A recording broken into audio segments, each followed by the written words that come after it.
हाय दोस्तों, नमस्ते, प्रणाम। मैं पूजा उपाध्याय अपने यूट्यूब चैनल में आप सभी का स्वागत अभिनंदन करते हुए आज एक बहुत सुंदर सा मजाकिया नाच गीत लेके आई हूँ। कैसा लगता है मेरा नाच गीत आप लोग कमेंट करके ज़रूर बताइए, और पसंद आता है तो अपना आशीर्वाद प्यार जोड़ दीजिए और लाइक शेयर सब्सक्राइब कर देना। सैया सीटिया हो बजावे, सैया सीटिया हो बजावे, देवरा फेरी लगावे ना। कि सैया सीटिया हो बजावे, देवरा फेरी लगावे ना।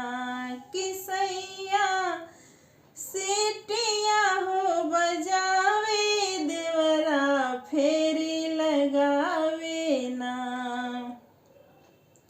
हरे हरे दोना में पूड़ी मिठाई, हरे हरे दोना में पूड़ी मिठाई, कि हम हूँ देवरू दोनों जन खैबै, सैया के लल चावल जाई ना। कि हम हूँ देवरू दोनों जन खैबै, सैया के लल चावल जाई ना।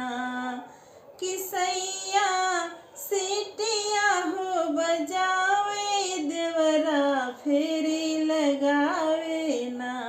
कि सैया सीटिया हो बजावे, देवरा फेरी लगावे ना।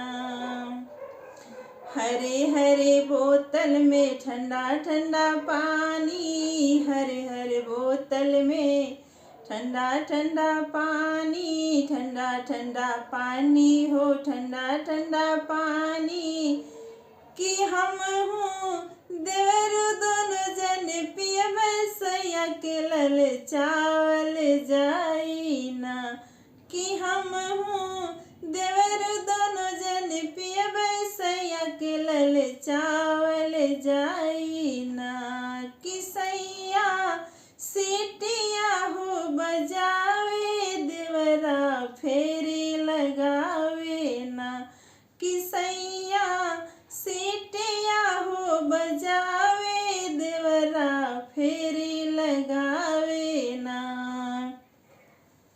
हरे हरे तोसा की हरी हरी तकिया, हरे हरे तोसा की हरी हरी तकिया, वह पे देवरू हमरे सोए, कि सैया देखी जरी जाले ना। कि वहाँ पे देवरू हमरे सोए, कि सैया देखी जरी जाले ना।